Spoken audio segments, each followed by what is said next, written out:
pantas rame. Tapi semua kan ganteng banget ya, Beb. Memang dari dulu. Oh, baju bagus lah. Beb, aku mau nanya lagi nih. Menurut kamu di umur segini nih, punya hobi itu boleh nggak sih? Boleh lah, kenapa enggak? Karena banyak orang yang ngerasa guilty untuk punya hobi atau kesenangan-kesenangan yang baik buat mereka. Oh gitu ya?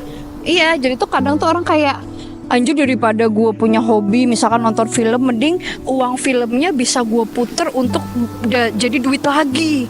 Harus gue kerja, gue harus hidup untuk kerja. Karena merasanya gak nyaman gitu loh ketika melakukan kesenangan, apalagi generasi sekarang yang sangat very hustle banget gitu. Iya, aku juga merasa itu sih. Aku melihat di sosial media kalau hustle culture ini benar-benar Menyakitkan. menyakitkan. Kamu akan merasa dirimu itu nggak worth it untuk bersenang-senang sebelum kamu mempunyai segalanya. Iya. Walaupun menurutku itu sangat jahat untuk diri sendiri ya. Bahkan sesimpel di setelah jam kerja aja ngerasa bersalah nggak sih, Beb?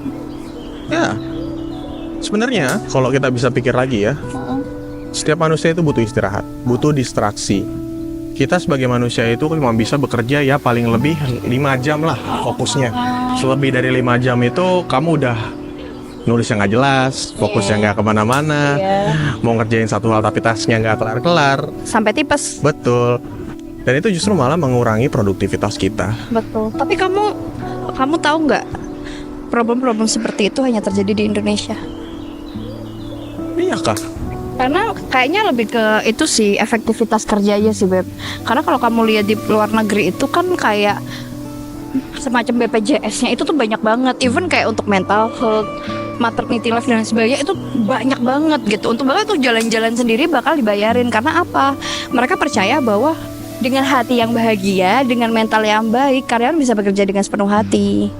Sedangkan kalau di Indonesia punya BPJS aja tuh kayak banyak kayak empot-empotan gak sih? Banyak perusahaan yang mereka, aduh, enggak deh, belum butuh deh, karyawan kita belum butuh BPJS. Padahal kesehatan itu menjadi faktor utama. Banyak perusahaan di Indonesia, nggak semua, tapi banyak perusahaan yang kayak what's good for us, tapi nggak memikir, jarang ada yang memikirkan what good for my employee. Padahal itu adalah vice versa. Ketika karyawan bisa bekerja dengan baik dan dengan sepenuh hati, pekerjaan bisa bagus dan bisa menaikkan derajat perusahaan. Kayak gitu sih. Jadi nggak terlalu sering efektivitas, tapi kayak karyawannya nggak sejahtera gitu, Beb.